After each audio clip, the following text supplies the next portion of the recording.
So now let's set our motivation for today's class. And in last week's class, I shared this passage about Lama Atisha giving one of his disciples this advice about giving up this life in your mind. And this is really something we're going to be exploring more today, but it's really the beginning of our Dharma practice, is when we begin to recognize that if we simply get preoccupied and attached to all of the things of this life, that we don't do something more meaningful with this life. We don't engage in all the various ways of assuring that what comes after this life will be positive and beneficial for both ourselves and for others.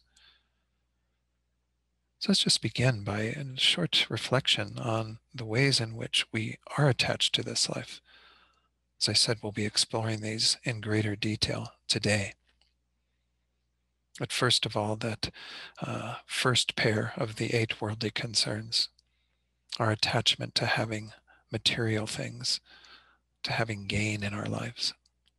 And of course, our attachment to not having the opposite, losing things or having a diminishment in our resources.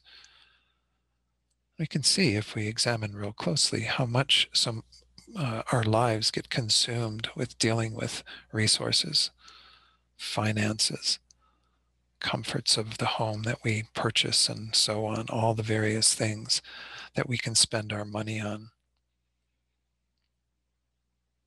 Again, this might be one that is greater for some people than others, but all of us, to some degree, have an attachment to physical, material things.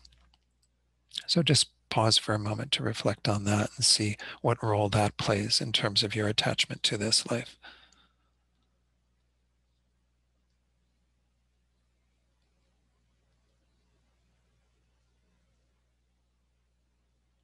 And the second pair all has to do with comfort and discomfort.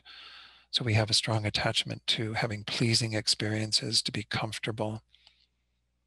As I mentioned, I think I mentioned this last week, we're all like Goldilocks, kind of going about our lives looking for the bed that is just right, the food that is just right. We need those sorts of comforts, those ways of creating a situation that we find very pleasing. And here too, I think we spend a lot of energy, most of us, in terms of trying to procure that and to avoid the opposite, to not have things be uncomfortable, unpleasant. Just here too, reflect for a minute or so on the way that these two play a role in your attachment to this life.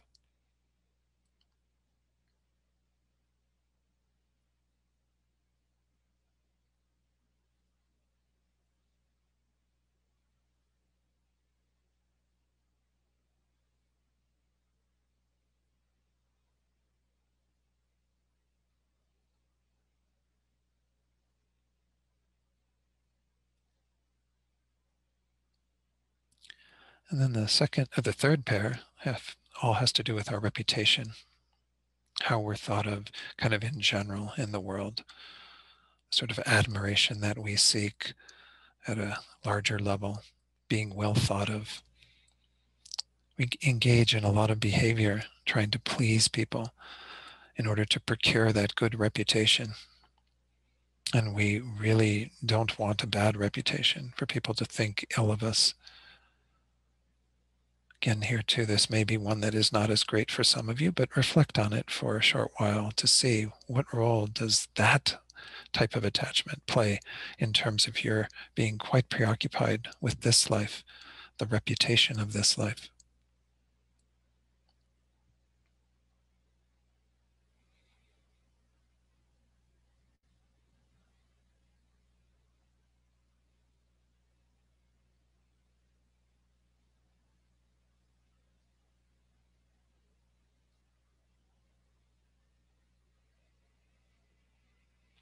And then finally, the last pair, which have to do with the words that we receive from others, the praise that we get from them, that so many of us desire and long for, and then the criticism that we don't want to receive.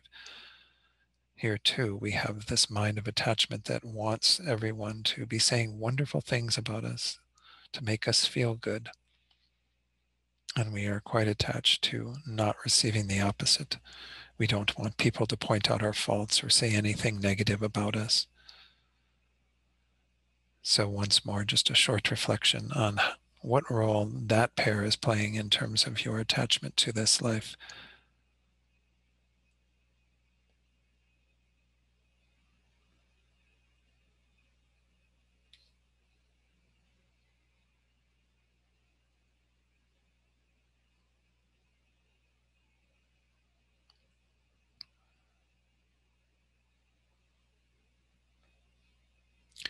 So in this way, we see that there is a very specific kind of method for examining how attached we are to this life by looking at what role each of these play in terms of our own getting involved in them, attached to them, have a desire for them.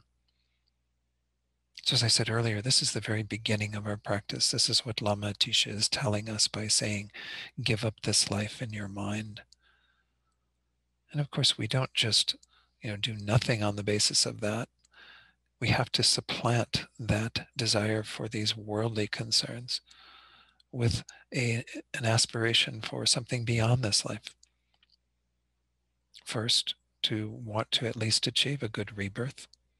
The Buddha says we can do that with this life by engaging in virtue, by abandoning non-virtue, which of course includes abandoning attachment, desire, craving. Moreover, we can also generate the aspiration to do something even more meaningful with this life, to attain liberation, to attain the state of nirvana, a peace that will come when we have removed all the causes of our going from life to life and never finding any real satisfaction.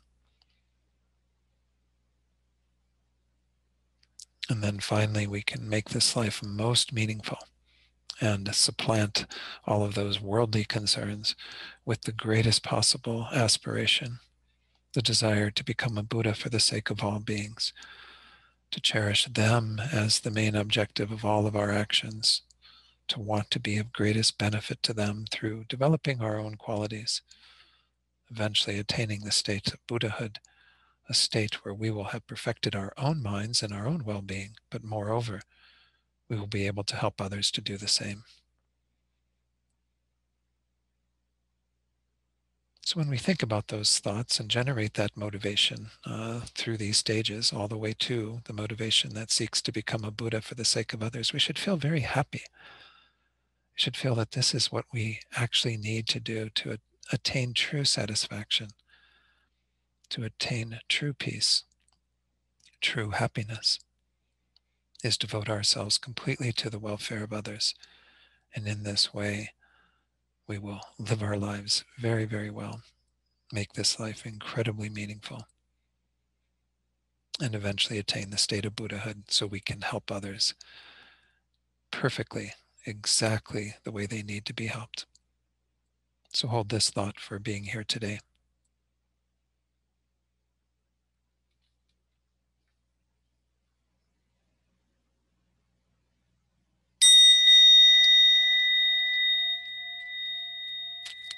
Okay, good. So again, good morning, everyone. Welcome to our third class in this series, Door to Satisfaction. So again, we're using Lama Zopa Rinpoche's book. This is a older version that came out quite a few years ago. This was one of the first, I think maybe the first book by Lama Zopa Rinpoche I ever purchased. And as I mentioned in the first class, this was my very first teaching in the FPMT from Venerable Rabina in San Francisco at the beginning of 1996. So 25 years later, I thought it would be a good idea to teach on this book, and I'm enjoying spending time with it very much. As I said, I'm going to pull in a couple of other resources from Rinpoche's teachings, because Rinpoche continues to teach on this topic of how we work with finding true satisfaction. What are the real causes of our happiness? And of course, this is what we began exploring a bit last week as well as the week before. Again, in the end, our real happiness is going to come when we develop ourselves completely all the way to complete enlightenment. But there's happiness along the way. We just have to learn to move away from what we've been traditionally looking towards in terms of acquiring happiness, pleasure, and really find what the true causes of happiness are. So let me go back into the slides and go over a little bit of what we did last week. So again, we started, I was hoping to fit a bit more in last session. I think I was a bit too ambitious. I covered a little bit more on the stages of the path, the Lam Rim, that we briefly meditated on today. Talked about this whole idea of giving up this life. You know, how, as I said in the meditation today, Lama Atisha says this is really the start of our movement towards the Dharma. We get so caught up and we have our tendrils all kind of into the affairs of this life, and we don't realize how stuck we are within that. And if we are able to let go of some of that attachment, it doesn't mean that we won't have these things in our lives. You'll still have food on the table and all these other things that you need to be, involved in. It's just how we relate to them mentally. We have to change our minds in regard to those things. So we're going to continue that exploration a bit. We began this discussion of the 8 worldly dharmas, as they're called, or 8 worldly concerns. This was something we began last week. I want to review sort of what the prelude to today, a few of the slides from last week. Again, Rinpoche talks about this in another book that, again, I will use for the first part of today quite a bit, How to Practice Dharma, which is his book of teachings on the 8 worldly dharmas, on how we are preoccupied with these and how we have to let go of some of attachment to these if we are ever to practice Dharma. So he says a worldly Dharma is an object of the thought of either attachment or aversion. It is either an object of worldly pleasure that we cling to and desire to have, or an object of suffering that we dislike and desire to be free of or not experience. So remember how last week I talked a bit about how essentially what is happening is through the force of our own karma, the Buddha says, we have various experiences. Everything we experience is going to be one of 3 sort of feeling tones. Uh, the pleasant feeling tones and the unpleasant feeling tones are the ones that we vacillate between, and we develop attachment for the pleasant ones. We develop a sort of aversion or anger towards the unpleasant ones. But there are also neutral feeling tones there. But the neutral we don't talk about so much. Why? Because they don't have a big charge to them. Being neutral, they don't really do things that upset the mind. Whereas when we get something pleasant, the mind gets all excited, right? We get, oh, this pleasant experience of material gain, of praise, of comfort, what have you. And we attach to that. We cling to that. We don't want to let go of that. And then, of course, once we're holding on to that, then we have a strong aversion to getting the opposite. Anger and so on is what happens when attachment doesn't get what it wants, when we have to face those things that are unpleasant. So all that is happening in terms of the mechanics of it is a feeling tone is arising, one or the other, or any of these 3. But generally, it's again the pleasant and unpleasant that we go back and forth between. That pleasant tone arises, and then it's up to our minds as to what we do with that. We can simply experience it and go, oh, something pleasant, and not get attached. But it's the mind of attachment that becomes a problem. Now, again, we do deal with attachment further on in the stages of the path, but we have to begin to see the problems with attachment right now at the very beginning of our path. And I'm saying this to all of us. Many of us have been around the Dharma a long time. I'm saying this to myself. This is really something that I can still see as being problematic in my own life, is the attachment that we have to those. The attachment to comfort especially is a big one, right? We like everything to be very comfortable, to be taken care of, to have the temperature right, to have, enough sleep, to have all the things that make us feel good in, every moment of every day. And when we get something opposite to that, well, then no wonder we get bent out of shape, because we're so attached to having everything be exactly the way we want it to. So again, these are the patterns that are going on. What Rinpoche is pointing out then is that whenever we talk about a worldly Dharma, we're talking about something that induces attachment or aversion or anger, these kind of polar things that we go between.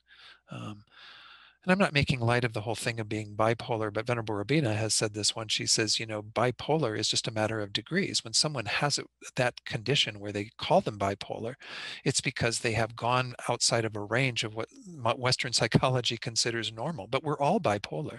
We're all going back and forth between like this elation when we have what we want, when we get those pleasing objects, and the, depression that we have when we don't get what we want. And of course, depression for many of us manifests as anger, aversion, that type of energy. But we go back and forth between these 2. And when it goes outside of that range is maybe when it gets a clinical name, but we're all the same in terms of this fundamental pattern. So this is what we're talking about in regard to these 8 worldly dharmas, is the way that our minds become like yo-yos. We just go up and down and up and down, and it's because of the attachment to these things, not the experiences themselves.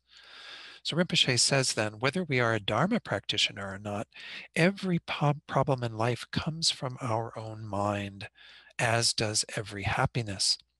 The cause of suffering is not external. The cause of happiness is not external.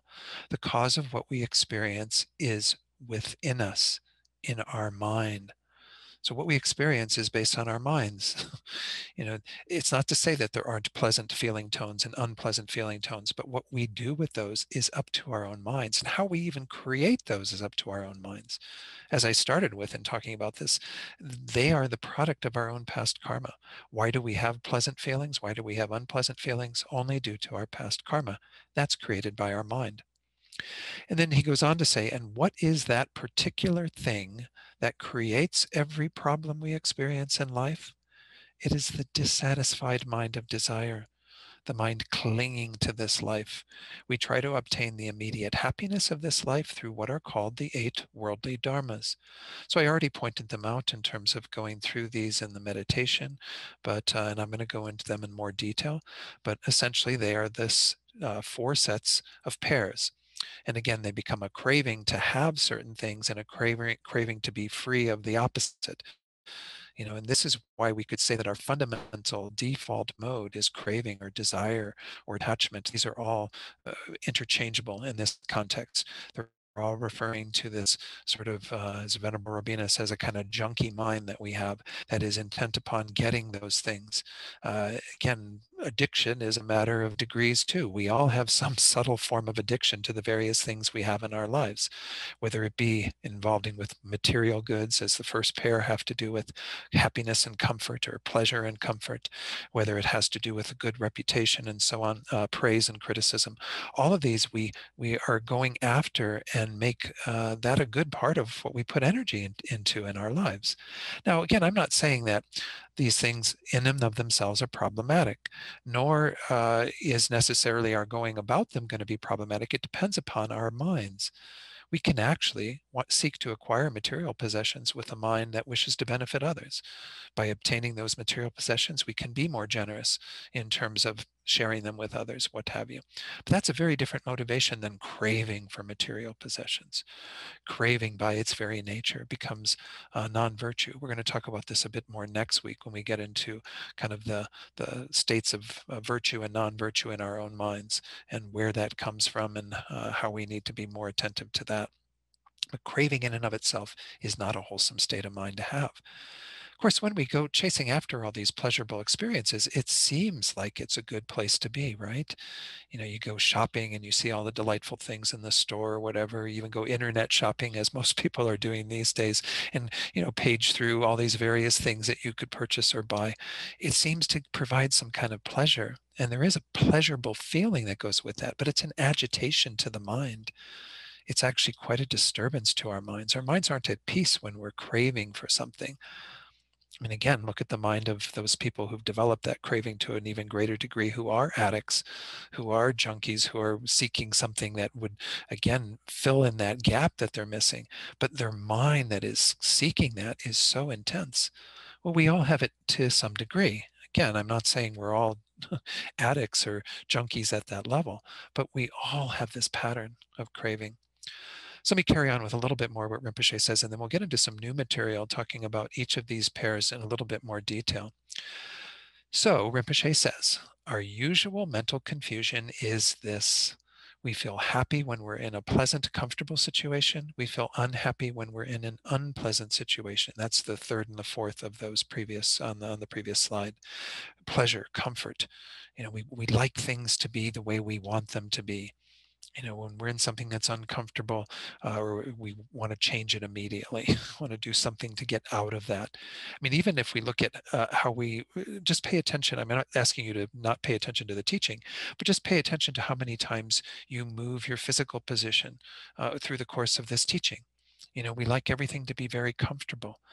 And I'm not saying don't move, but just be aware of it, how attached we are to always wanting it to be pleasant, always wanting everything to be just right.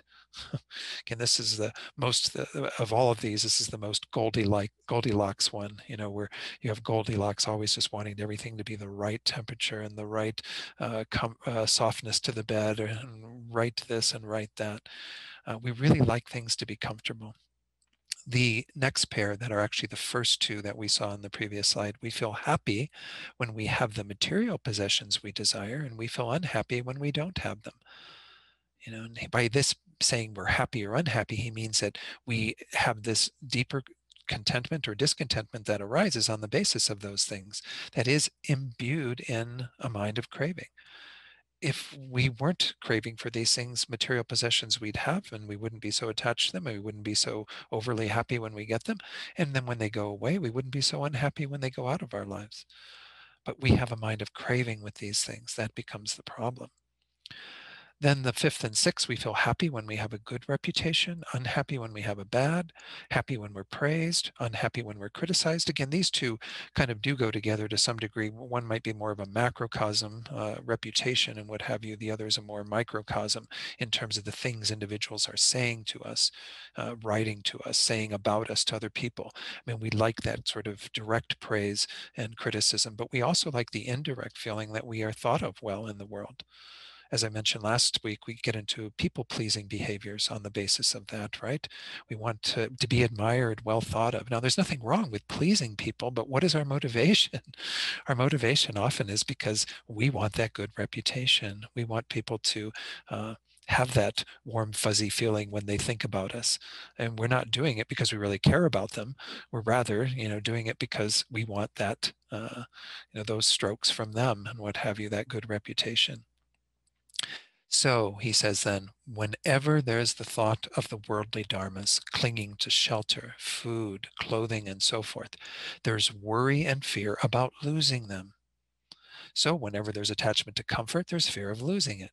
Whenever there's attachment to receiving material things, there's fear of not receiving them or of losing them, having them, be stolen from you, taken from you, being broken, whatever, all the various things that happen to the material goods that we have.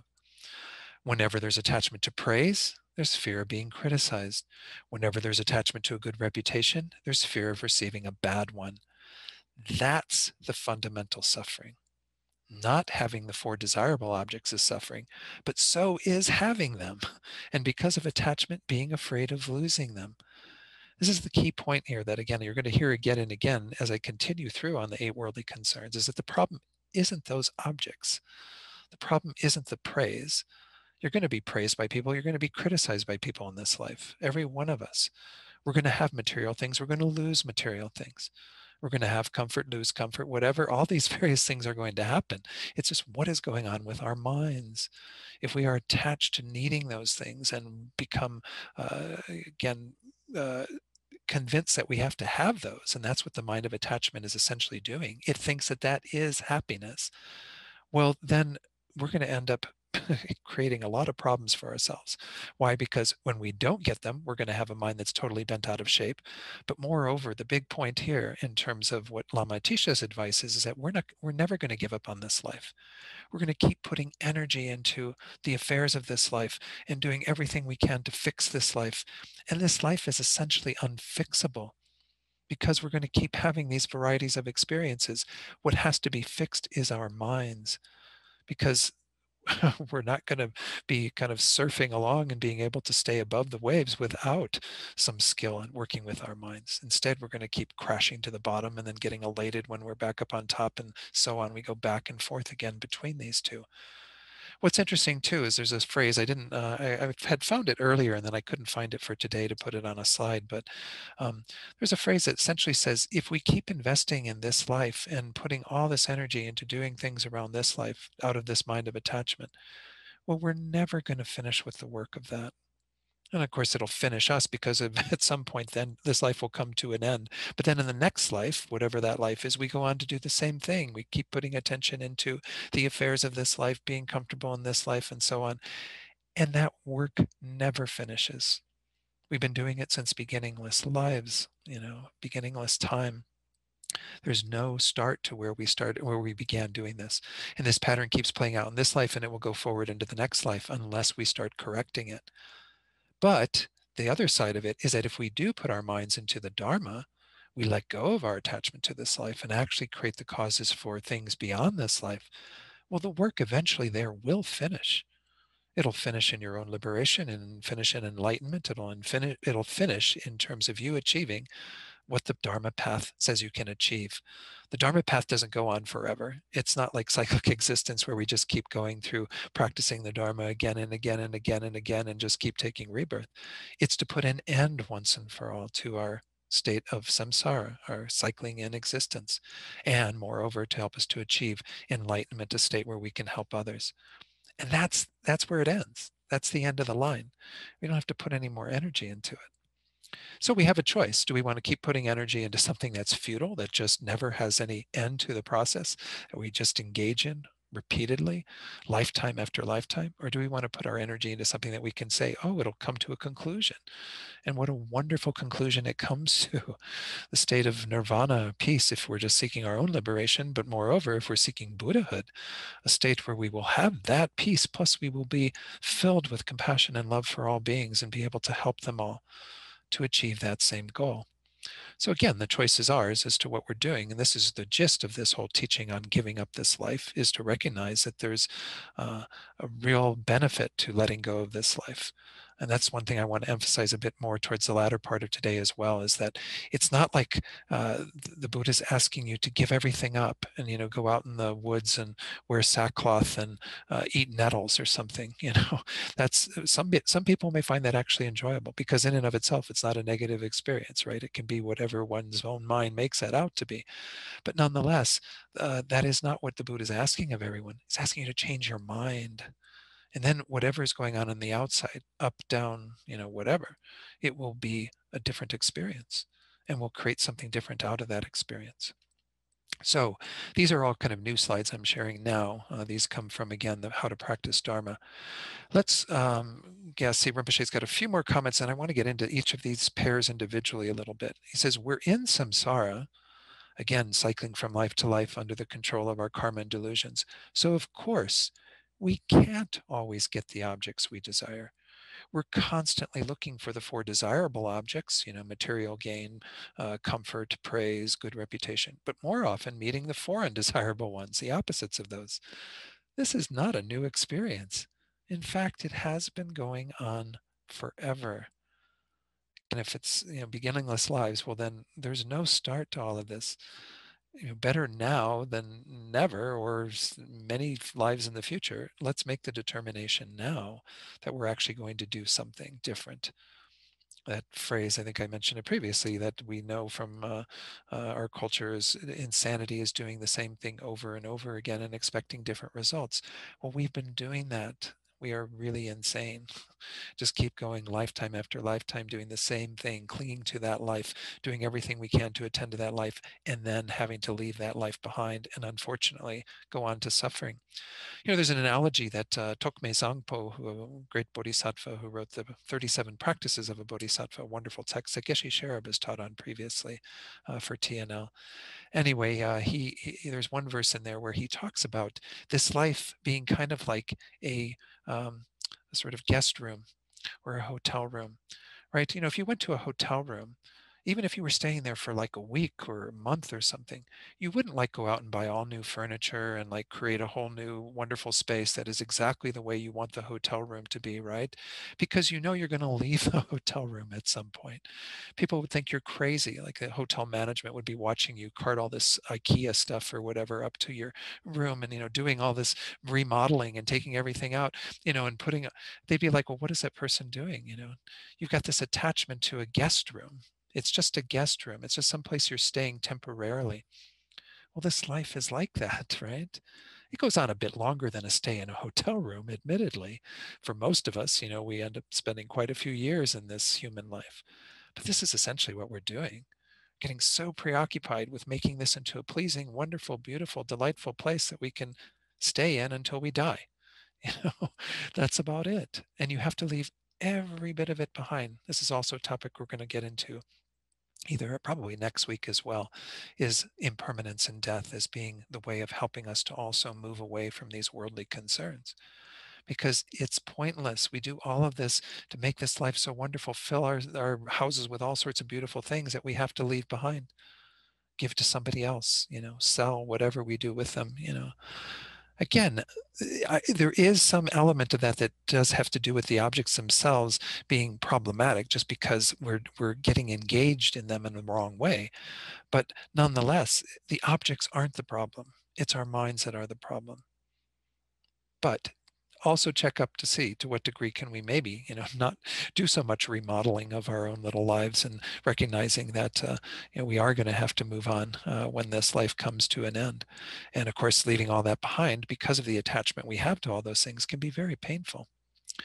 So normally, he says, we feel unhappy only when dislike arises, when the happiness of this life has been disturbed in some way, usually when we've encountered something undesirable.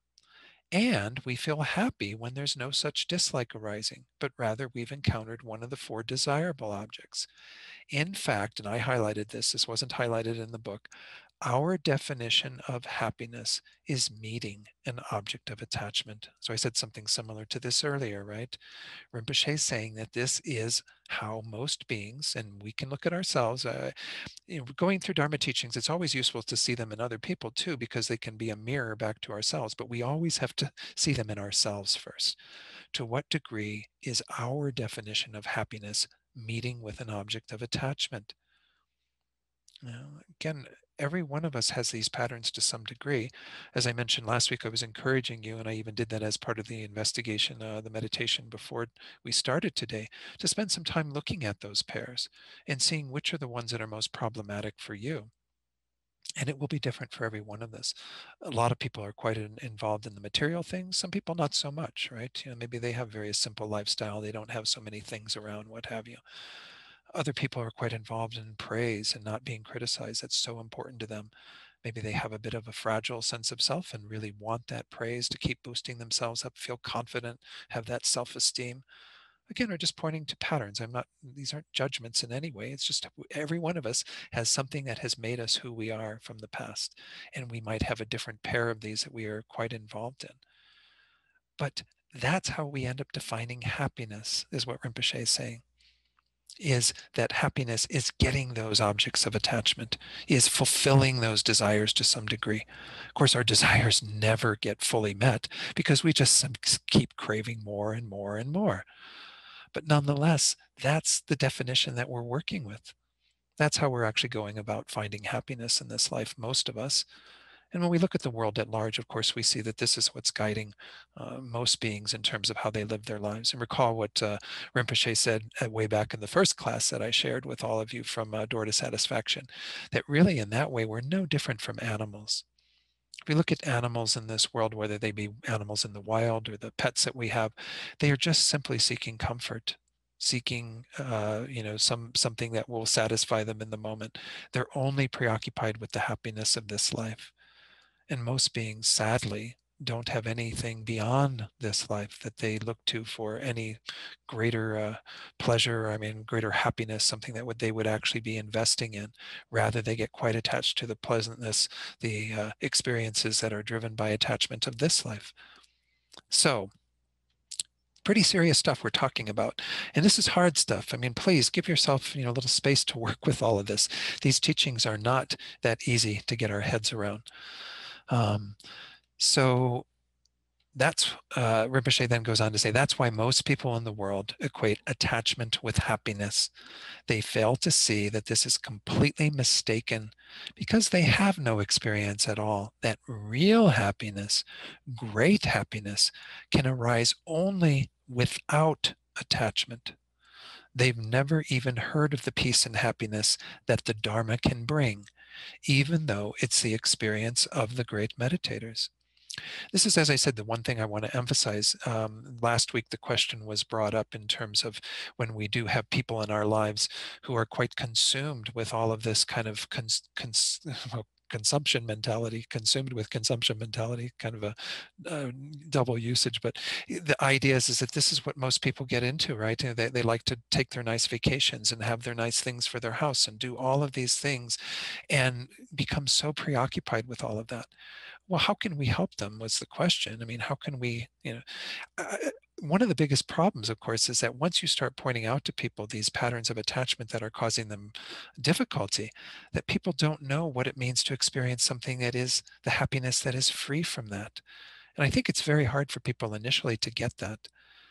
If you really think about being free of the attachment that's driving you in all those directions, there is a piece that would come with that. I mean, for example, if you talk about someone who is an addict, who has, been taking heroin for quite a while. I've never taken heroin, but I don't know. The experience, they say, is quite euphoric, at least the initial time one takes it. And then after that, it becomes a craving to recreate that experience.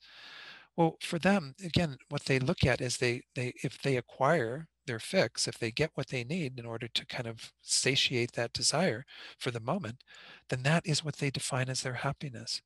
They don't know the happiness that would be free of the addiction.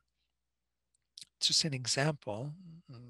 It's similar to what we're all dealing with. We don't know what it's like to be free of the attachment, to actually be able to be in some state of peace that is not driven in that way.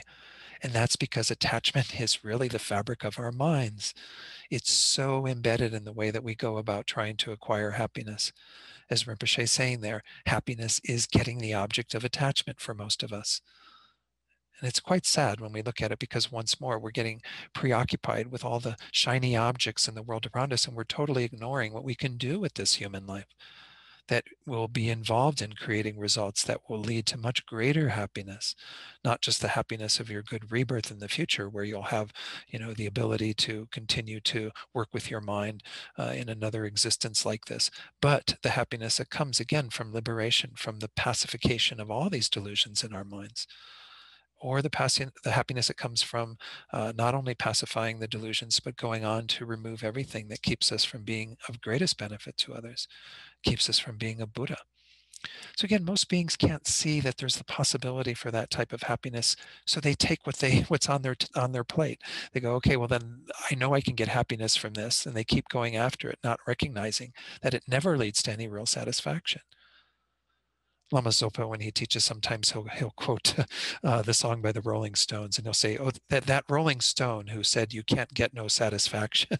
And it's very cute when he does it, but that song is essentially spelling it out, right? You can't get any satisfaction this way. You absolutely cannot get satisfaction that way. You're never going to be satisfied, because you're going to continually look for the next thing and the next thing and the next thing. And of course, this is pointing to what I mentioned last week as well, is that even those pleasurable experiences that we get are flawed in and of themselves, because they don't satisfy. They're transitory. They don't last. And even if we were to try to recreate them repeatedly, we wouldn't end up with the experience we desire. We might end up even with pain.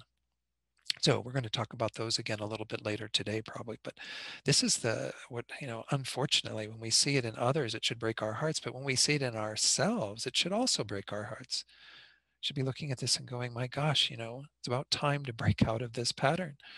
How many lifetimes have I been involved in this? So let's do just a bit more, and we'll have our break. And then it looks like there may be a question or comment. I'll look at that in a moment. Continuing, I'm sorry I'm sharing so many slides, but Rinpoche has such great teachings. This is, as we're kind of advertising this as a Lama Zopa Rinpoche series, and I think it is important that we work with Rinpoche's teachings, him being the spiritual director of the FPMT, and for many of us, our guru. Recognizing only temporary pleasure as happiness, they fail to understand how anyone can have happiness without attachment. The way the mind works is such that the dislike of meeting the four undesirable objects is directly related to the wish to meet the four desirable objects. So the more we need objects of attachment, the more likely we are to be disappointed.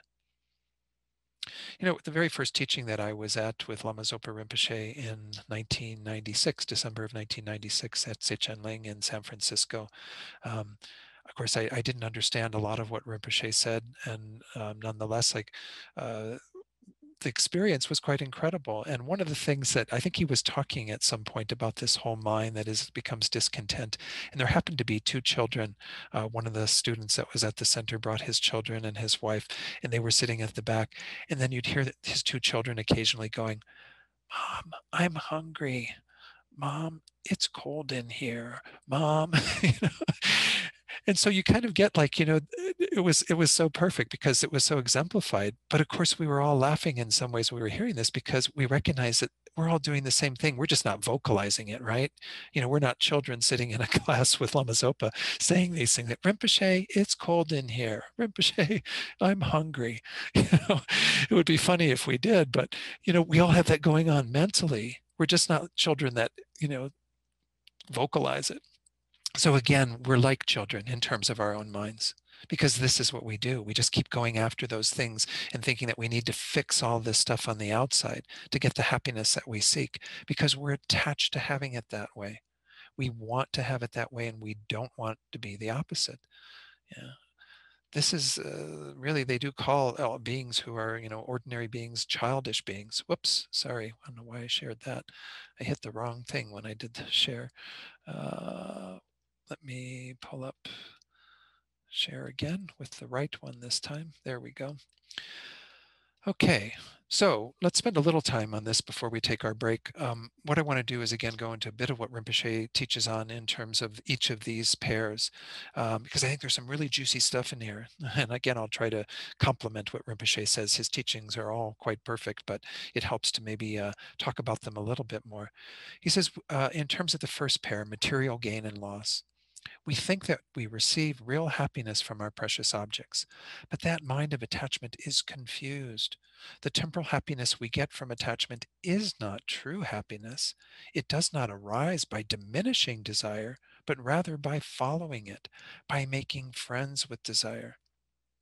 I think this is a really important one, because if we open up our eyes, we see that what goes on with these objects of pleasure that we have in our lives, whatever they might be, and each of you can think about those things, those objects that you're attached to, is that they only kind of maintain the happiness that they're giving us initially, as long as we keep the mind of desire in relation to them going. Oh, every time we look at them, we admire them, and we are so happy we have them. And of course, this doesn't lead to any real happiness because it's dependent upon desire. It is cultivating desire. As I mentioned earlier, desire in its nature is a non-virtuous mind. It is a mind that is only going to have uh, uh, unfavorable consequences karmically. It's only going to create the karma to have the opposite experience of losing things. By our attachment to gain, to material things in our lives, we're actually creating the opposite effect of eventually having to be parted from those things, of eventually not being able to maintain things that will satisfy that mind of desire. Desire is an unhealthy pattern that is mistakenly thinking that those objects are inducing our happiness and pleasure. But of course, as I pointed out, of course, this last week as well as earlier today, those objects don't have any inherent ability to do that. They're only influenced in that way as objects of happiness for us because we keep feeding them with the mind of desire, because we keep going after them and craving them and so on. We elevate them to that status of being perfect objects that we are so attached to through the mind of attachment. They don't have that from their own side. If they had that, well, then everybody would want that same object. There wouldn't be any difference between ourselves and others in terms of what we find to be objects that we want to acquire, that we fill our home with. I'm always kind of amazed when I go traveling. I'm not traveling these days, obviously, but when I go traveling, and I hope to not, there might be some people in the Zoom room right now who I've stayed with perhaps and been at your homes. But, I'm not talking about everybody, but there are many places I go into and I look around, at the things that they like sit in their living room, or I go into the bedroom where they've, set it up for me to stay. And I'm just amazed at the stuff that they have on their walls. Like, what could they possibly see in some of this stuff, And then there are other things, where it's like, oh yeah, that's kind of in my taste. I kind of like those sorts of things. But right, this happens with, if you've ever traveled and visited with people, maybe you've even done like the Airbnb or, couch surfing or something where you end up in other people's homes and you go, wow, they have, this stuff doesn't really do anything for me at all. This is a bunch of junk, right? It's because that's what we have karmically. We have certain things that we find as the objects that induce that pleasure in us. Other people, they see those objects and it induces pleasure in them, but they can be totally different objects. That's the force of our karma, karma dictating our experiences to some degree. But there's nothing inherent within that object. The happiness we get from that object, the qualities we see in that object, are coming from our own mind. And through the force of our ignorance, we think that they're residing in there completely. And then when we elevate them, we make them even greater. So it becomes like the most beautiful object. Isn't this just the most beautiful painting you've ever seen? People look at you and go, well, it's okay. You've got a very different karma. You yourself, then through the force of seeing something that is pleasant, make it into something so much greater. You create that happiness that you experience from that object through the mind of desire. So as Rinpoche says here, it does not arise by diminishing desire, but rather by following it, by making friends with desire and attachment. This is a really, really big point in terms of material things, or even friends for that matter, people in our lives. Furthermore, whenever there's attachment, there's fear of losing the object of attachment. And the stronger the attachment, the stronger the fear. If it's a material object, we always have to keep it in a safe place and lock all the doors. Even if it never gets stolen or lost, we're constantly afraid that it will be. Right? This is something that unfortunately those people who do have a lot of wealth end up becoming quite preoccupied with how to keep it, to not allow it to be stolen, for people to take it away from them and what have you. But I think we all have this to some degree with the precious objects we have in our lives. With strong attachment, even if we live in a very luxurious house, wear very expensive clothes and eat delicious food, life has little taste. Our body is there, but our mind is not happy. Why? Because even if we have all these amazing, wonderful, beautiful things of samsara, we generally still want more. And we often find that those things don't satisfy. That's why they often say that, some of the mental pain, that people who have all of the physical things, they don't have physical suffering so much, right? Because they can have a delicious meal whenever they want. Everything can be taken care of for them. They don't have to worry about all of that. But they mentally suffer so much more. Why? Because there's still a dissatisfaction that's going on. Those things don't ultimately satisfy. So this is something I think we can see in the world around us. Maybe some of us are in that category of having luxurious homes, but think about this for yourself. To what degree, even if we don't have something we'd consider a luxurious house, do we also still have that pattern of dissatisfaction? As it says there, our body being there in whatever setting we're in that we might find delightful and pleasant, but our mind isn't happy. We still are lacking something. Then he says, and when something really happens to an object we cherish, it gets lost or destroyed, then the greater our attachment, the greater our suffering. We get incredibly upset. Our mood plummets into depression and our whole face completely changes. Especially if you see people who lose, so many valuable things in a fire, or there's tornadoes that went through the South last week, and so on. All these various natural disasters. It is interesting that many people, when they come out of an experience like that, they will say, "Well, those were just things. At least I still have my life, and my family is still here, or whatever." I mean, that's noble. That's nice that people can say that. You might hear that more frequently from Dharma practitioners, though, right? I know Jack and Judith, who lived in the Bay Area. Unfortunately, Jack has passed away. Judith is still around. They had their home burned down quite a few years ago. And I think they dealt with it in terms of their Dharma experience really quite differently than people who just don't have anything to rely upon in terms of how they would perceive those things. But if we do have that mind that we're not attached to those things, well, then if they come or go, there's no big deal. The degree to which we suffer, well, let me actually phrase this a little bit differently. This is something I always point out to people. The degree to which you have attachment to something is the degree to which you will suffer if you don't have it. And this is even another little mental exercise we can do, right? Even, rather than sitting on our cushion, just sit in like the nicest room in your house where you like to be comfortable and what have you, and look at all the things around you and think, what would it be like to not have that right now? For that to be taken away from me and not have to experience it. And then you'll get an idea of how attached you are. If it seems like it's going to induce a lot of suffering, displeasure to lack those things, then it's showing how attached you are to them. And remember, at death, You're going to have to separate from every one of those things. If you haven't separated from them prior to that, if you haven't done something to sort of, give them away, create some sort of space in your life for you to be able to die peacefully, you're going to have a mind that is craving all of those things and not wanting to be parted from them, not wanting to let go, just holding on really stubbornly. So this is the nature of attachment in regard to these. I think that's all of the slides that I had around gain and loss.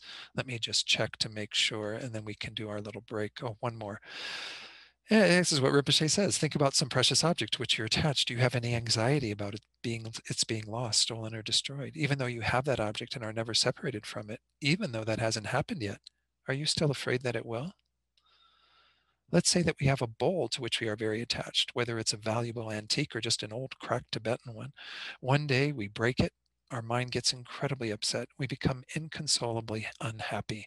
If we'd been less attached to the bowl, we'd suffer much less at its loss. I mean, this is the reality, right? We know this from our own experience. If it was something we didn't really care about so much, no big deal. And Rinpoche goes on to say, on the other hand, if somebody steals our garbage, for example, we're not worried at all. It doesn't shake our mind. Since we're not attached to it, losing our garbage doesn't cause our mood to plummet. Of course, he says it's always possible that there are people who are attached to their garbage and would be upset if it were stolen. But most of us, we have those things we are attached to and those things that we aren't. And our garbage is a good example of what we usually aren't. Who cares? Take my garbage. I hope you take my garbage every week, so I don't have to look at it.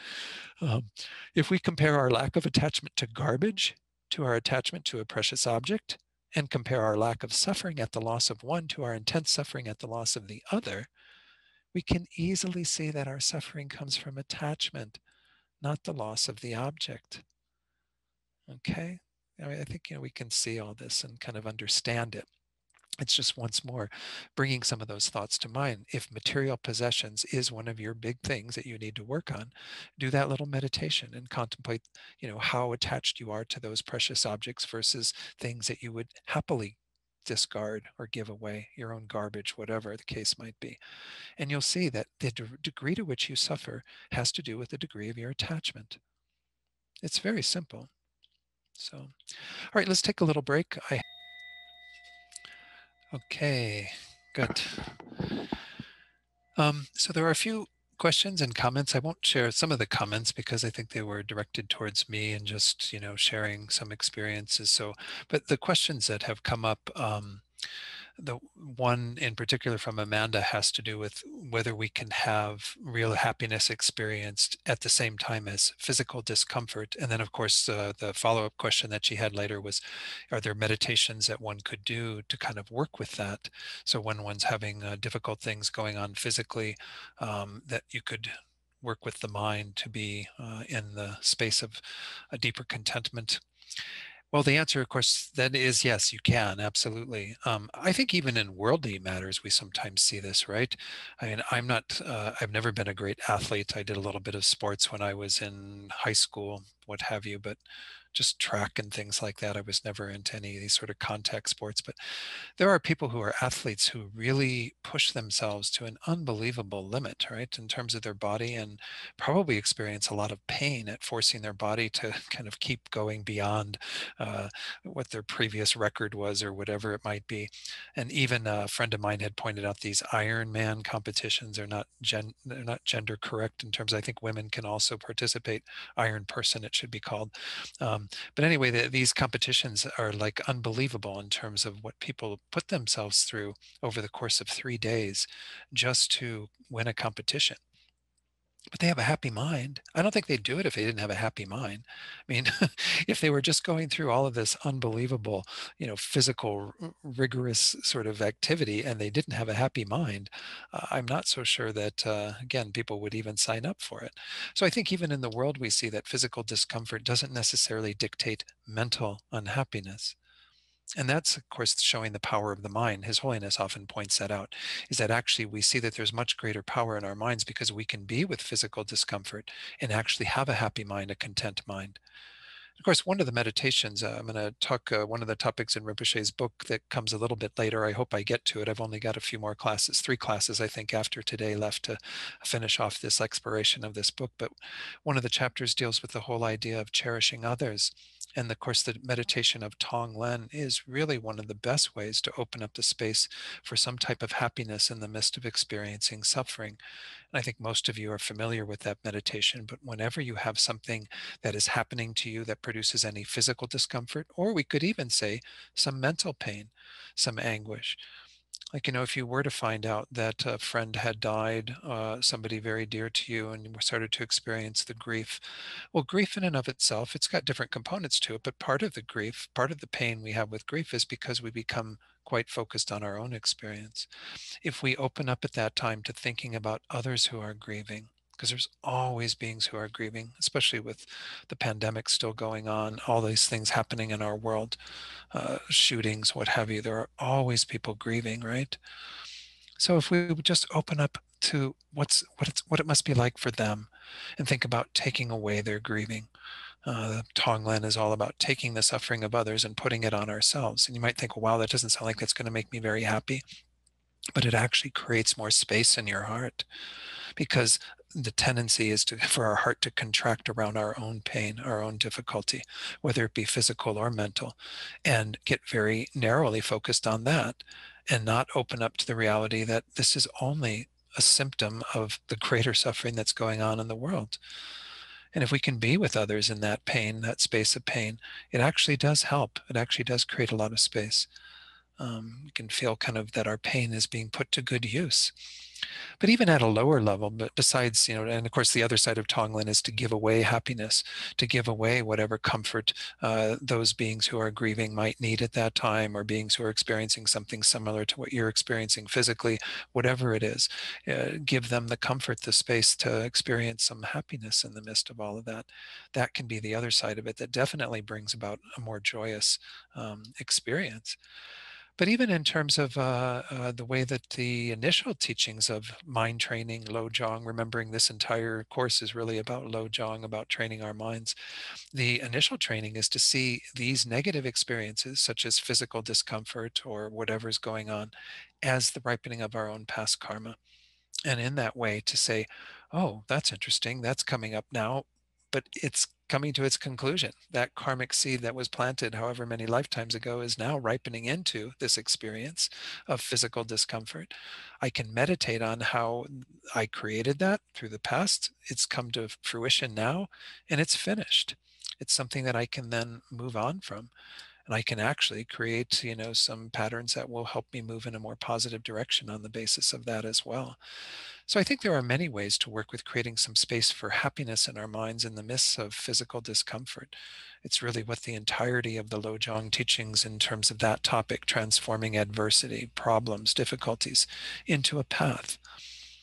Where we create some space. Again, it might not feel like happiness as we know it, but it is the space in our hearts to be more at peace with what's happening.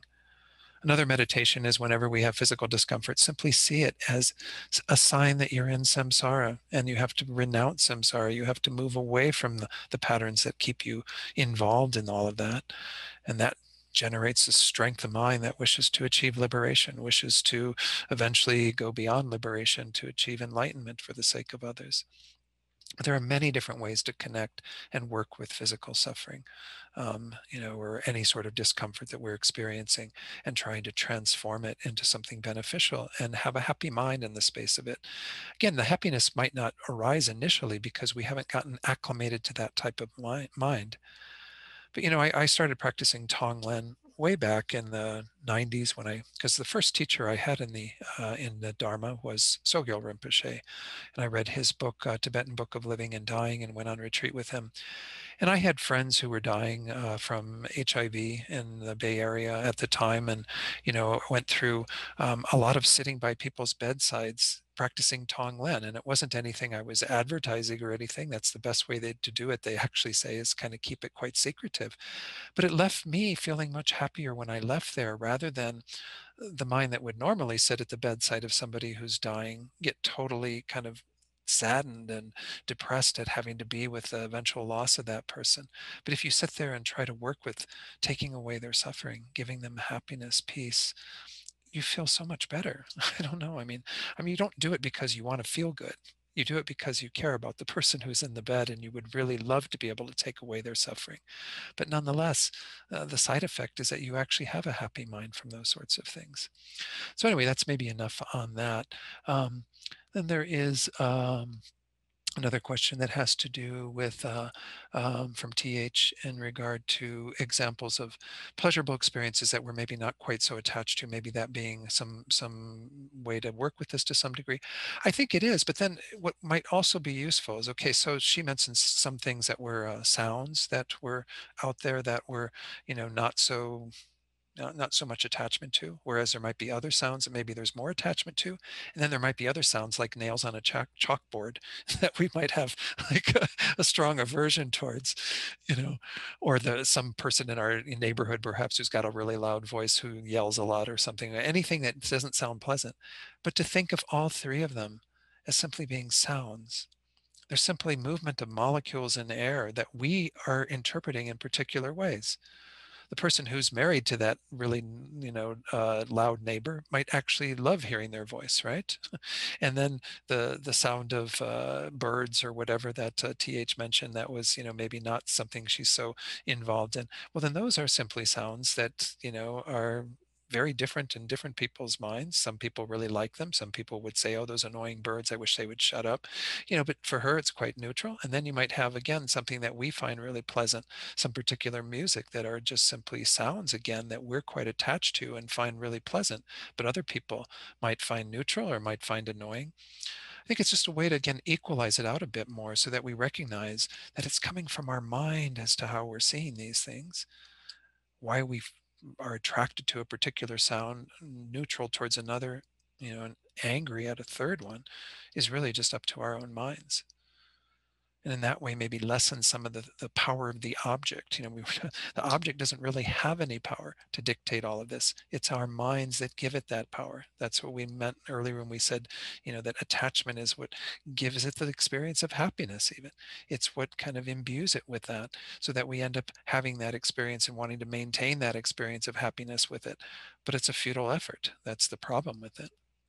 So again, maybe that helps a little bit to just kind of, recognize that these are all just sounds.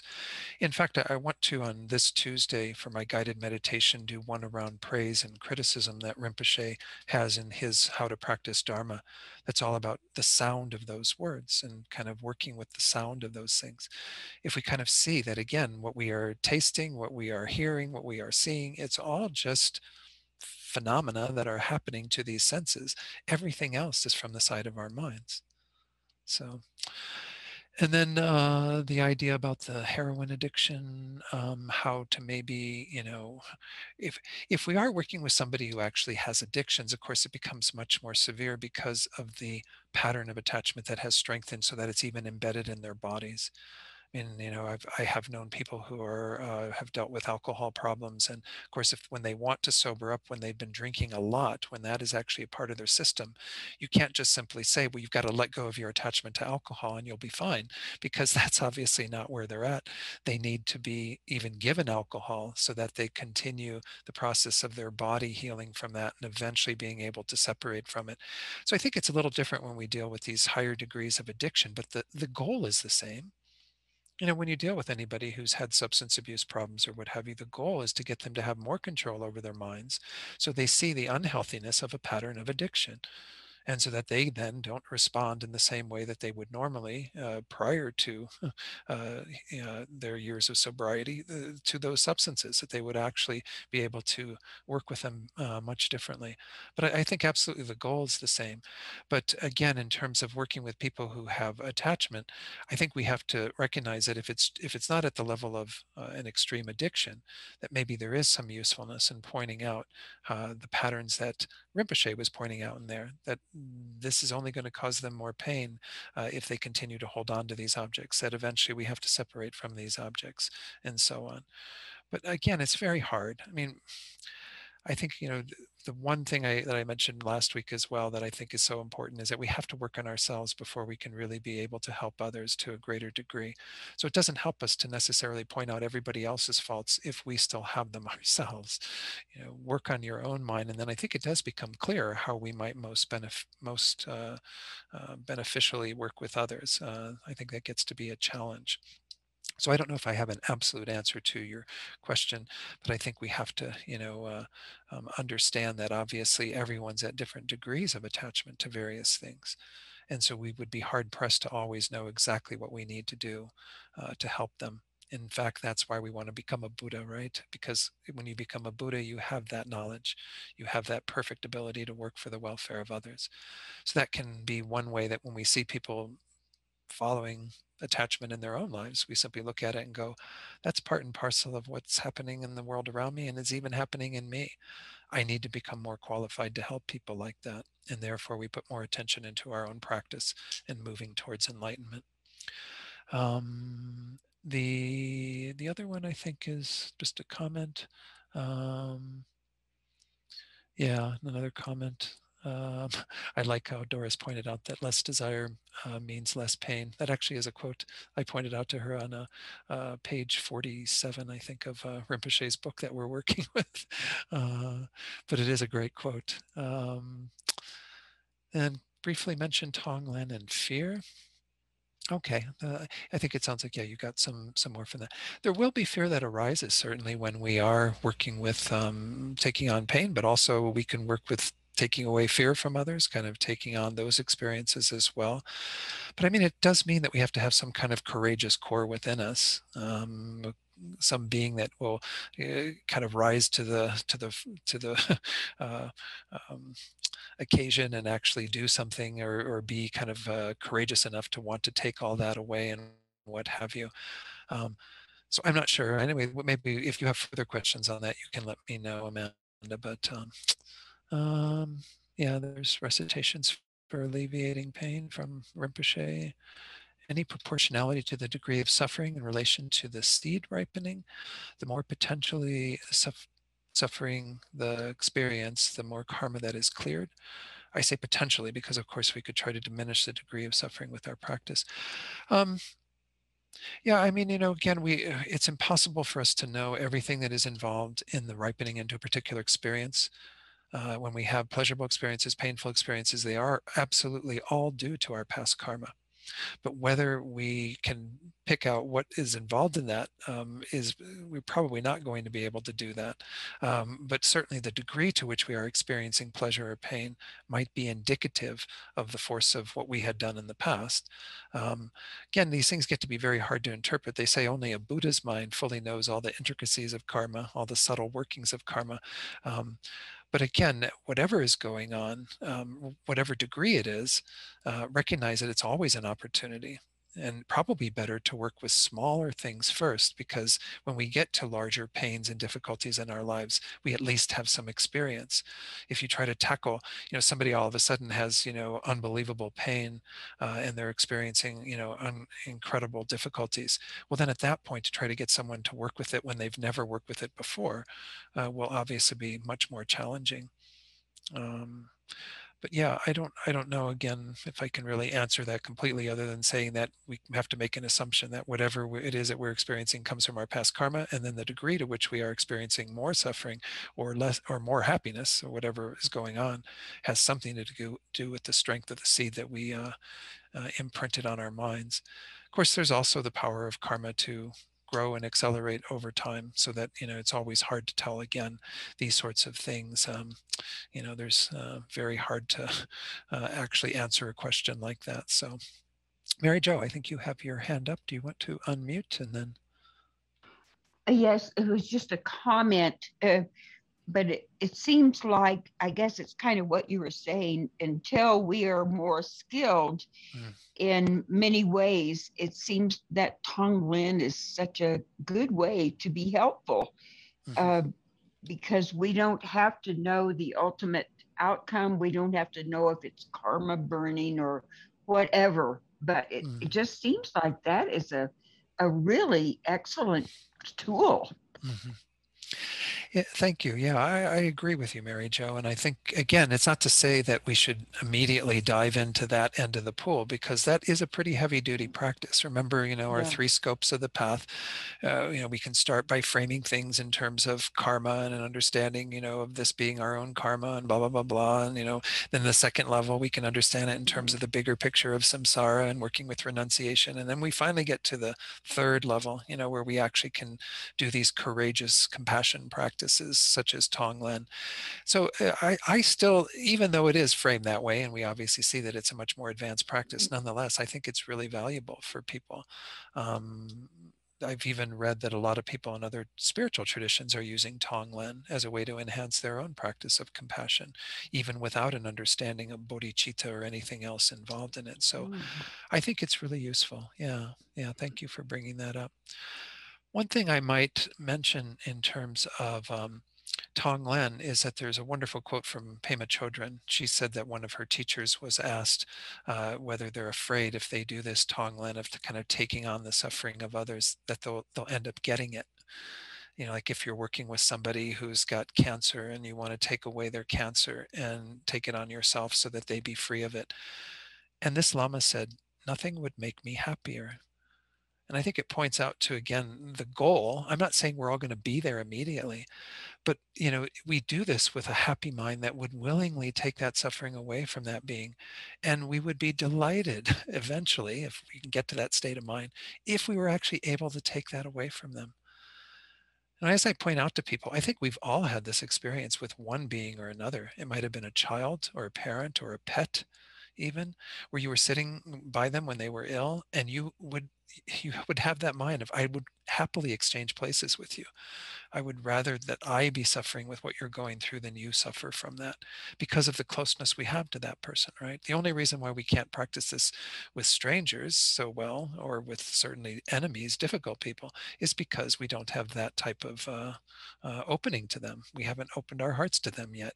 That's why we have to often do other practices before Tonglen if we're going to extend it out to other people who are strangers or who are difficult people. It's easy to practice Tonglen towards friends generally, or much easier, let's put it that way. But when it comes down to those people who are challenging for us, very, very difficult. So yeah, Tonglen's a wonderful tool to use, but again, be gentle with it. And they often advise that you start with Tonglen for yourself. Think about your own current sufferings and visualize yourself in front of yourself, taking a sort of objective look at yourself rather than the subjective way that we always think about things. But then try to think about taking away your own suffering. It's a very contained situation. You're never going to experience more than what you already are experiencing. You just can visualize taking that away and giving happiness to yourself, and then eventually expand it to include others, again starting with those that you're already close to, and then those that you're maybe not as close to, and then go all the way out to strangers, and then eventually tackle the really difficult people. Doing Tonglen with somebody in the world who you think is, you know not got doesn't have many good qualities at all, somebody who you would really find annoying, difficult, challenging for you personally, whatever. Okay, let's go back into the teachings. I want to finish off at least today these 8 worldly dharmas, so we can move on to talking about how we cut off desire, which is the next topic. So I'm going to try to go through these a little bit more quickly, but nonetheless, I feel like, I might add some words here or there to what Rinpoche shares. This is the second pair: comfort slash pleasure, happiness. It sounds weird to say happiness and unhappiness, because all of these are involved in happiness and unhappiness. So here it's more about kind of having pleasurable experiences, comfortable situations. Why are we so obsessed with comfort, Rinpoche says? For example, many of us are extremely attached to food. Milarepa warned about attachment to food, calling it a spy of Mara. Mara being, there are different forms of what we call these demons or Maras. Most of them are internal. They're our own delusions and craziness. But even there's one that is external, that is this Deva Putra, the son of the gods, who actually can be a malevolent force if you have the karma with that being. But anyway, so food is kind of a spy of Mara, and that enjoyment of good food tricks us into generating more and more attachment. We like those pleasant experiences of good food and good music and good movies and good this and good that, all these things that make us so comfortable. If we check, we'll find that this unhappy mind definitely comes from craving for transient pleasures, the thought of the worldly dharmas. Simple nutritional food is not enough. We want something delicious every time, and if we don't get it, we get upset and disappointed.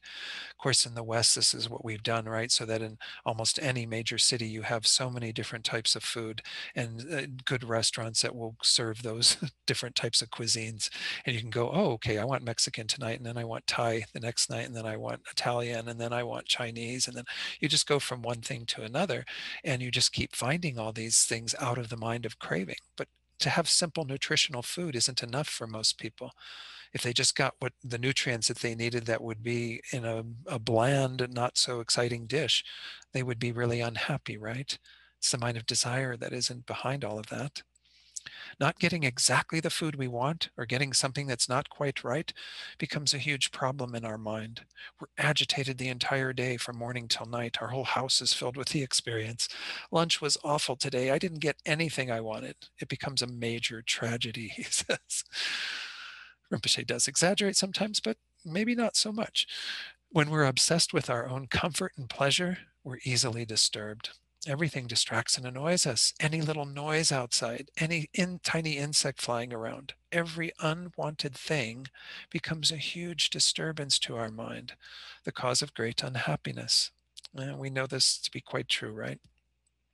A mosquito, some little thing, can cause so much disturbance to our minds. I think His Holiness has pointed this out, that actually kind of shows the value of the mosquitoes. It can, if you don't think that one being can make a difference, well, just think about the difference a mosquito makes in your room at night.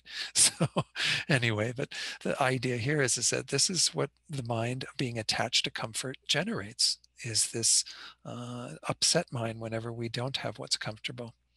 For example, and he says you might have seen certain old people shouting and screaming whenever there's even a little bit of noise, but I think it doesn't matter whether you're old or not. But anyway, making themselves and everybody around them unhappy.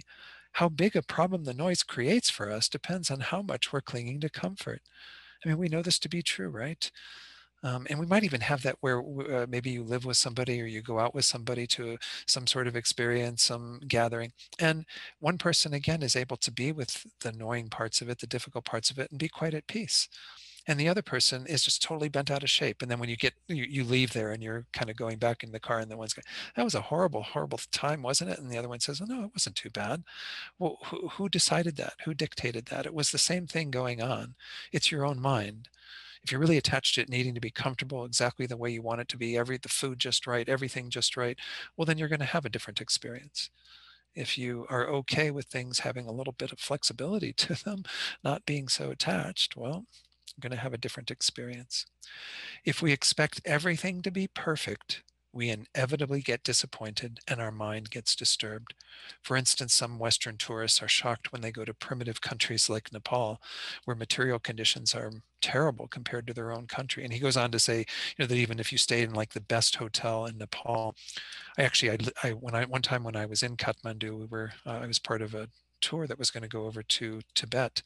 We were going to fly to Lhasa, and the weather conditions were really bad when we went out to the airport, so they canceled the flight, and that was the only flight that day.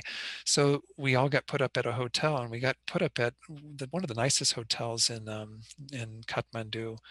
Something, the Yak was in the name of it. Maybe some of you know this hotel. Anyway, it's a really the Yak something or other. I don't remember, but it was really, really posh. I mean, I was quite surprised. But this does happen when you go to countries that, again, are more developing countries, don't have quite all the comforts that we have in the West, and you have to adjust your expectations and kind of be with things being okay. I ended up going into Tibet and actually spending we went to the Holiday Inn in Lhasa, which was really strange. But anyway, then after that, we were pretty much in just a few hotel rooms that were really, really not so great, or camping out, because we were doing all this kind of driving up to Mount Kailash to do the core around Mount Kailash. And so you just had to be okay with whatever it is. Otherwise, you're going to be miserable, even though you're in this incredible place. Tibet's a beautiful, beautiful country, but you're going to have a horrible time, right? So we see again that this is definitely up to our minds. If we get used to comfort, attached to comfort, we really need everything to be perfect, then we're going to have horrible experiences. It's quite possible to be completely happy no matter what the external conditions. This is what I was alluding to earlier with Amanda's question about, even in physical discomfort. No matter how much noise there is or how unfavorable the conditions are, nothing becomes a distraction for the person whose mind is free from the thought of the 8 worldly dharmas. Her mind is unworried, happy, and stable all the time. Let's go on to the 5th and 6th, good reputation and bad. Rinpoche says here, one of the worst problems that we ordinary beings have is attachment to a good reputation. Renouncing attachment to food and clothing is comparatively easy, but renouncing attachment to reputation is much more difficult. Whereas praise and criticism are given us directly, reputation is what others say about us. It's more general knowledge, such as articles in newspapers. I don't know if anyone's writing about most of us, but about what we've done, or others gossip about us, the way people talk about us, the things that the general reputation we have in the community or in the organizations we're involved in, or our workplace, or our family even, right? Desperately wanting to be admired brings us many worries and problems, and they're all created by ourselves. Gaining a good reputation requires great effort and expense, and then when we have it, no matter how successful we are, we're always worried that we might lose it. Of course, the more famous you are, the more that I suppose it hurts when you get a bad reputation, such as what's happened when, allegations of improper behavior and what have you, and then somebody's reputation is totally ruined in the world. It's only because they're so well known that it becomes such a big deal and so painful for them. But of course, they've developed a great attachment to it. That's caused the pain as well. Even when we try to create good karma by giving clothes or money to beggars, if we do it out of a need for admiration, that thought of the 8 worldly dharmas stops our action from becoming positive. So again, we can see how even getting a good reputation somehow gets part of our good deeds and the things that we engage in. And we want people to notice and think well of us and think, oh, they were such an upstanding community, a pillar of the community, or whatever, all these kinds of ways that we might be perceived by others that we become, again, quite attached to. We might think we're doing something good, but our real motivation is for others to hear about it and think how generous and good we are. Or we do it with the thought that at some later time, when we ourselves need help, we will be able to get it from those we've assisted. That's that ulterior motive that's often there too. We want the good reputation, but we also want to be well thought of so that we get something later from all of that. That's not true charity, Rinpoche says. As long as our motivation is possessed by attachment to reputation, the action doesn't become pure generosity, pure Dharma. Attachment to a good reputation can even disturb us when we try to meditate, like when we sit in a perfect meditation posture with the mind puffed up by the thought that others must be jealous of how wonderfully we're meditating. Such a mind is not Dharma. I mean, hopefully that's not one that most of us do, but maybe we've had our moments where we felt like we needed to be like the best meditator in the room. Of course, what's weird is like nobody knows how you're meditating based on the outside. It has to do entirely with what you're doing on the inside. So I don't know. Sitting in perfect meditation posture doesn't really mean too much. The other side of craving a good reputation is craving to be free from a bad one. When people complain about us, criticize us, tell others about our faults and mistakes, even though we may not have the actual faults that they say we have, this can bring a lot of pain into our mind and make us very unhappy. This is caused by aversion to a bad reputation. If, on the other hand, we don't crave the admiration of others, we don't care when they speak badly of us, whether they admire us or not, whether we have a good reputation or not, our mind remains undisturbed. We don't really care.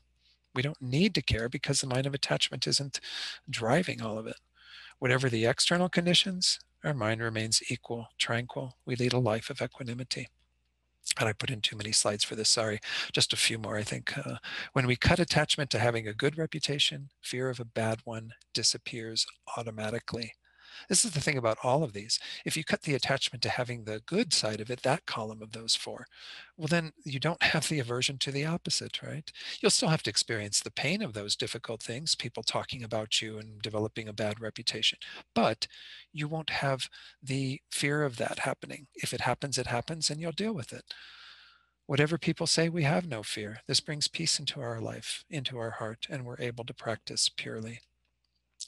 Last pair, praise and criticism. Again, there's some commonality, but as Rinpoche pointed out, this is more what we hear directly from people versus the more general thoughts about us in the whatever bubble we're in terms of, our community, family, workplace, what have you. When people praise us by telling us how good, generous, or wise we are, our mind creates problems. Our attachment immediately blows up like a balloon. Right? We just love hearing things being said about us that are good. Since there is this danger, we need to be very careful when being praised. In order to protect ourselves, we have to be keenly aware of what's happening in our mind and use one of the many useful techniques that exist. And again, one of them that Rinpoche recommends is this idea of seeing just these as sounds. And I'm going to do that meditation this Tuesday, March 30th it is, in order to kind of give an opportunity to have that meditation experience. So if you'd like to tune in for that from 7 to 7:30, you can do that. Expecting praise or compliments makes us susceptible to disappointment. Say we give somebody a cup of coffee or a piece of chocolate and she doesn't even say thank you, but just takes it without a word. This can become a great source of suffering in our mind, a huge problem. It's so very important. For days after that, we scowl at that person and feel completely alone. We go around with a red hot needle in our heart. Right? This happens. We like to hear people praising us for our generosity. Oh, thank you. You're so kind in buying me that coffee or whatever. Logically, there's no point at all in getting worried, angry or such. But logic doesn't help stop us from suffering. Right? I mean, we get it logically, but we actually have to apply it. Problems arise because we have failed to destroy our attachment to admiration. Suffering, anger, and the resultant negative karmic actions of body and speech arise from attachment to the happiness of this life. We often then do things, walk around with that red hot iron in our hearts, and maybe even say things negative to other people about that person. Oh, I bought them a coffee the other day and they didn't even thank me. How ungrateful. What bad manners, whatever. You just, we've done it. I'm sure every one of us has done it. If we get angry when somebody calls us a dumb animal, well, why don't we get angry when we say the same words to ourselves? I'm sure we use worse words towards ourselves. This is a whole nother topic of self-compassion. We really need to be a bit more, much kinder, gentler with ourselves. But, the words don't have the same power, right? If I were to use all this negative speech towards myself, oh, Don, you're just such a stupid, clumsy idiot, when I drop something or something. Well, and then if somebody were to say that, if my partner were to say, Don, you're such a stupid, clumsy idiot, I'd feel really different, right? Well, why do we get angry when we hear those words from somebody else? We would if the words themselves caused the anger. So it's completely illogical, Rinpoche says, to get angry simply because they were said by another person, right? It's your attachment, wanting praise from that person, wanting compassion from that person, them to say, oh, well, Don, I'm so sorry that you dropped that, Anyway, in fact, criticism is very useful. Unlike praise, which causes us to puff up with pride and is therefore an obstacle to happiness and enlightenment, criticism enables us to see our own mistakes and gives us the opportunity to correct them, to make our practice pure and perfect. I think this is valuable for all of these. He's pointing it out with regard to criticism. And criticism is definitely helpful for us sometimes to hear, right? Because it does kind of burst that bubble that pride can form on the basis of the praise that we're receiving and make us actually pay attention to things. Yeah, it is good to receive criticism from people. I welcome criticism from people and I'm happy to always take it into consideration. There is another little Lojong saying, which essentially says, of the two witnesses, trust the principal one. And what that means is there can be two witnesses to anything, the other person and yourself. The other person, you want to take what they say into consideration, absolutely, if they criticize you. But the principal one that is the witness that we should rely upon is our own knowledge of ourselves and whether or not that criticism is true. But it's helpful to hear criticism because it helps us to check up and see, maybe I'm not such a generous person. Maybe I'm not so kind. Maybe I'm not so great as all these people who praise me think I am. Kind of keeps it all in check. But I can say that again with regard to all the other three that are in the unwanted column, right? It's perfectly fine to have loss. Why? Because it's a reminder of the impermanent nature of things and that you're going to have to leave everything behind. It's perfectly fine to have uncomfortable experiences so that you don't get so cushy in the way that you're looking at life and always wanting things to be okay. It's perfectly fine to have a bad reputation at times and to deal with that and to kind of, recognize that that's not the be all and end all of being here in this world.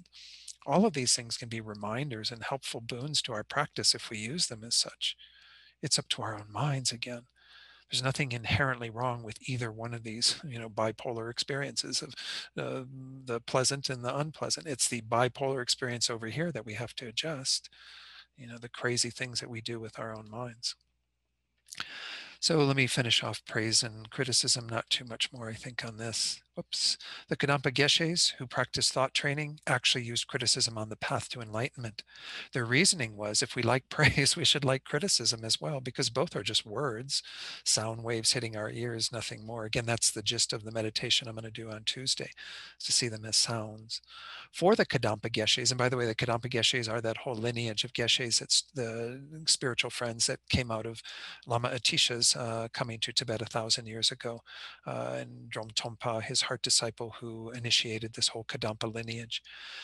For the Kadampa Geshes, blame was very good. They liked to receive as much criticism as possible. The more they received, the more opportunity they had to practice thought training. Just the same with all of those things in the negative column. The more you get, the better, the stronger you become. You actually develop more qualities. Therefore, they were delighted to be abused because they could train their minds in bodhicitta. Instead of getting angry at those who criticized them, they saw them as extremely kind and felt strong love for them. See your enemy as actually your greatest teacher, and be so grateful for those people who actually say unkind things about you, who actually do things that bother you and upset you. See them as exactly what you need on your path. Okay, so that ends the little discussion of those. I wanted to add in one more little thing that Rinpoche threw in from How to Practice Dharma in terms of working with these 8. He says, here's an experiment.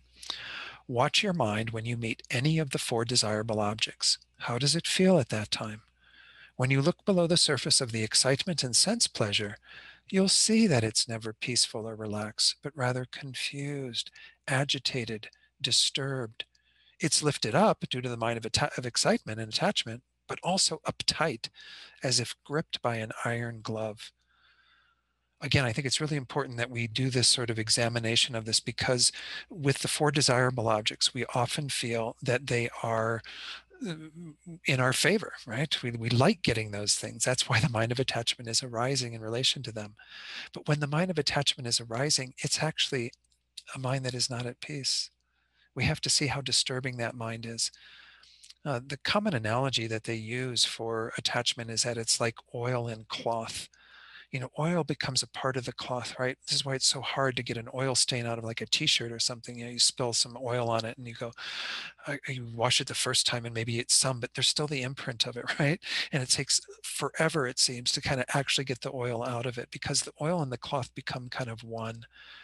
Well, this is happening in 2 ways. I've heard 2 different references. This one is the object itself in the mind of attachment. The pleasantness of it and everything seems to adhere to the object, so that that's the only way you see it. That's what the mind of attachment is doing, right? And it's even enhancing the pleasure. So it's like the oil and the cloth that become one, so that you can't differentiate anymore anything other than the pleasantness of the object, because they're there together. But it's also happening in our own minds, the way attachment rises, is that the attachment in our own minds seem to become as one, so that the pleasant experience of that object and what attachment is doing, there's no difference between those. The stain, the oil of attachment, and the pleasant experience of the object are as if they're one, but they aren't. One is simply a pleasant experience that is occurring on the plateau of our feeling tones, is simply arising as a pleasant experience. The other is how we are relating to that experience. And we have to see that this stain that we want to remove out, this attachment that we want to get out of the equation, seems like it's part of the whole experience. Like we're never going to have the happiness, the pleasantness of that object if we don't have attachment there. The 2 seem to go hand in hand. But it's actually quite possible to have the pleasant experience without the attachment, the unpleasant experience without the anger, the aversion. It's up to your own mind. Okay, these are what we're going to kind of move into in terms of cutting off desire and how we work with desire.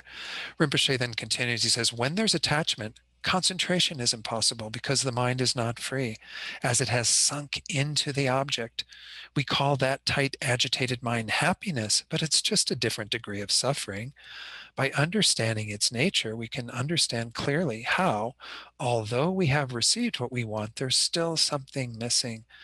This is the other flavor to attachment. It always has this undercurrent of dissatisfaction that will cause us to keep going back to that object or other objects, accumulating more, wanting this, wanting that, because that's how we get happiness. We're equating those two experiences. That is the nature of attachment.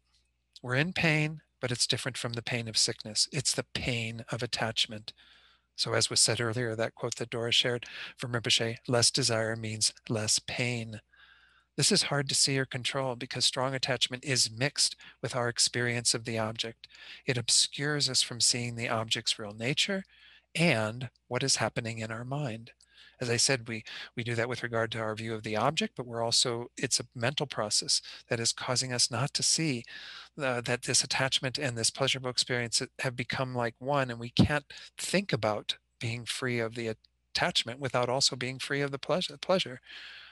Now, Venerable Rabina often says, Lama Yeshe would say, the more pleasure, the better, dear. At some level, pleasure is not the problem. It's our unhealthy relationship to it.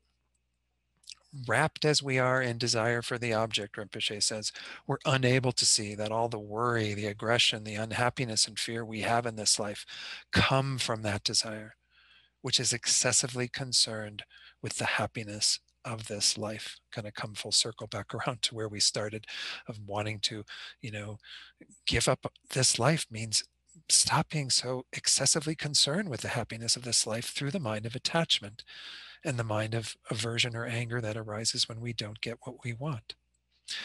So that takes us up to where we have to stop today. We're going to finish the subject. And I mean, these are all things that it is important to spend some time on to really get clear about these things in our own minds. So we start investigating them. But don't imagine, as I was saying earlier, we have to be quite gentle with ourselves. Don't imagine that there's some sort of switch you can flip and all of a sudden you're going to have a completely healthy relationship to all these things in your life. It takes time. It takes working with this day in and day out. The first step is becoming aware of it, though. That's what I always point out in working with any of these delusions, is that if you don't become aware of it first, then you don't even know how to recognize it, and you don't even begin to see it as a problem. You don't even know when it's arising. Then you start working on confronting it, averting it, doing something that will be different. And that's essentially what Buddhism is all about, right? We do something different with our minds in the space of our habits, our patterns, our unhealthy ways of relating to things. Excuse me. Yeah. Okay, thank you, Amanda, for your comment. But anyway, yeah, any other Yak and Yeti Hotel, thank you. Yeah, now it all comes back to me. Only spent one night there. That was certainly the nicest accommodations I've ever had in Nepal. But still, you do have to deal with some suffering wherever you go.